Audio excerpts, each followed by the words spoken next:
오늘 시장에서 은행주가 눈에 많이 띕니다. KB금융뿐만 아니라 하나금융지주 등 다수의 은행주가 장중에 52주 신고가를 경신을 했더라고요. 오늘 아침에 하나증권에서 아직까지도 은행주는 비중 확대 구간입니다라고 얘기를 했습니다. 최근 실적 발표 이후에 긍정적인 주가의 패턴을 보여주고 있는 상황인데 더 추가적으로 오를 가능성이 있다는 거죠. 그러면서 하나증권에서는 은행주를 바라보면서 시장을 대할 때 보다 편안한 투자 선택지가 될 수 있다라고 얘기를 했습니다. 아직까지도 지수는 올랐지만 주가는 올랐지만 밸류는 낮다라고 평가를 했고요.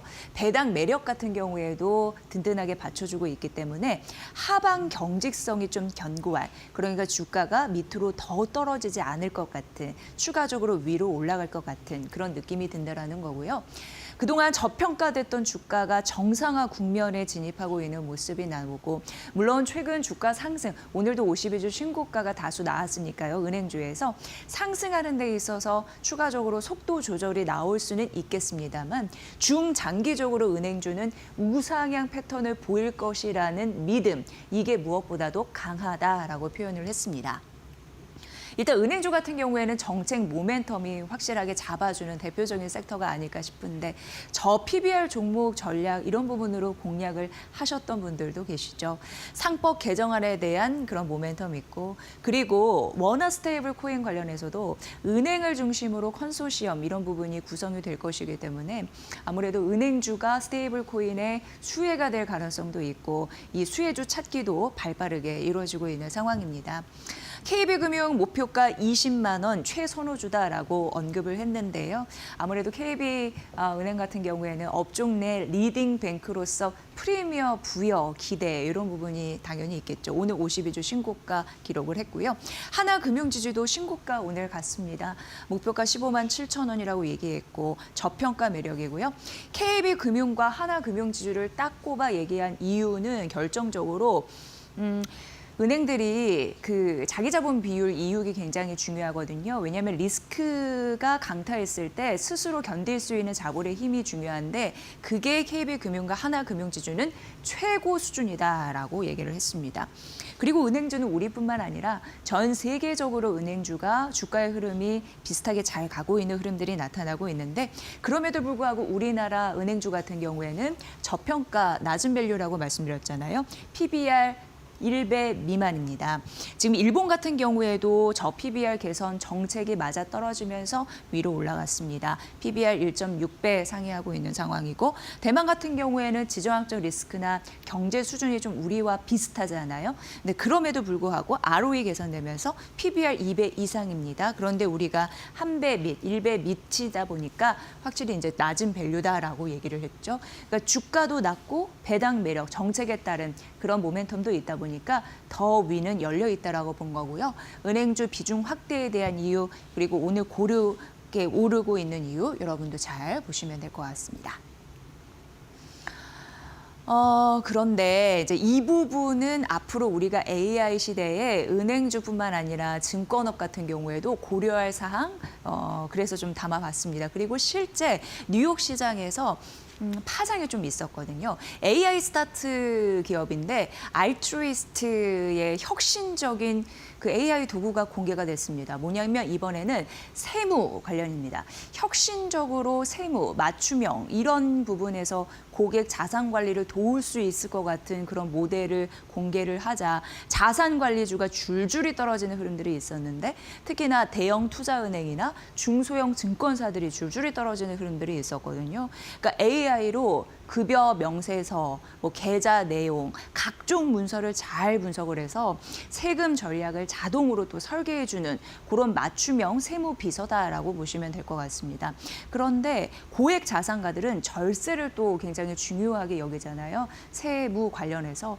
그래서 자문가들에게 고액의 비용을 지불해서 이런 부분으로 수익을 창출하고 절세를 하는 그런 자산 관리를 합니다. 그런데 이런 AI 도구가 딱 나타나면 되면서 수수료 전반적으로 구조화, 민주화가 되면서 수수료가 낮아질 가능성에 대해서 생각을 하게 된 거죠. 그러니까 AI가 이런 금융시장에서도 침투해 오면서 어떻게 보면은 자연스러운 수순일 수도 있겠는데 자산관리 산업에 대한 경제 모델을 침투하면서 도전한다라고 시장에서는 인식했습니다. 그렇기 때문에 자산관리주가 전반적으로 떨어지는 흐름들이 있었죠.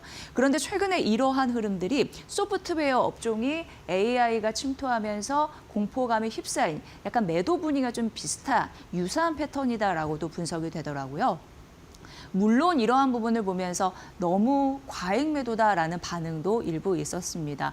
찰스 슈왑, 모건 스탠리 같은 경우에는 워낙 오래됐고 역사가 있고 브랜드 힘이 있고 사업 구조도 다각화됐고 그리고 막대한 고객 자산도 보유하다 보니까 이런 부분이 침투가 과연 단기간에 될 수 있을까? AI 소프트웨어도 마찬가지겠죠. 그래도 차츰차츰 변화하고 있는 시대에서 한 번쯤은 우리가 생각을 해봐야 되고 미리미리 좀 대비를 하고 또 투자자 입장에서는 투자도 이런 쪽으로 심혈을 기울여 보는 게 어떨까라는 의미에서 가져와 봤습니다. 그렇다면 AI 소프트웨어의 매도 패턴과 자산 관리주의 매도 공포에 대한 심리가 비슷하다라고 말씀드렸는데 마침 JP모건에서 소프트웨어주 관련해서 AI 공포 너무 과도하다라는 입장의 리포트가 나와서 골자만 좀 말씀드리면 역사적인 급락 이후 반등의 여지는 충분하다라고 좀 언급을 했더라고요. 그러니까 AI로 인해서 단기적으로 시장에 침투해서 그걸 다 뺏어나가는 거 그거는 과도한 우려다라고 얘기를 했고요. 결과적으로 이런 극단적인 변동성에 휩싸여서 AI 소프트웨어 관련주가 쭉 떨어졌지만 결국은 순환매의 계기로 맞아떨어질 것이다라고 얘기를 했습니다. 그러면서 당연히 소프트웨어 이런 부분에서는 반등의 기회를 노려라. 비중 확대. 이제 많이 좀 떨어졌으니까요. 이런 얘기 나오는 것 같습니다. 과도하게 하락한 이후 자금이 재유입될 가능성이 있다라고 했으니까 이 시그널도 잘 포착해 보시길 바랍니다. 그러면서 은행주에 대한 비중 확대, 한편으로는 AI 시대의 도전 이런 부분도 직면하고 있다라고 말씀드렸는데 마침 오늘 아침에 유한타증권에서 코오롱 인더, 이 코스피 화학 업종의 종목인데요. 이걸 분석을 해놨더라고요.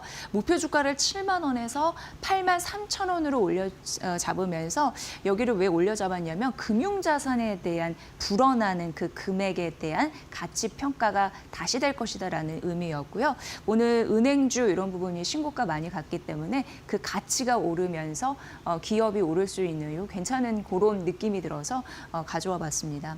일단 올해 투자 자산 가액이 2조 원을 상회할 것이다라는 가능성을 유한타증권에서 언급을 했고요. 왜냐하면 우리금융지주와 하나금융지주 이게 이제 지분을 가지고 있는데 1분기 주가 반영하면 이 두 곳만 하더라도 1조 원을 상회한다고 합니다. 그러니까 금융자산만 1조 원을 넘는데 이걸 이제 제목으로 쓴 거고요.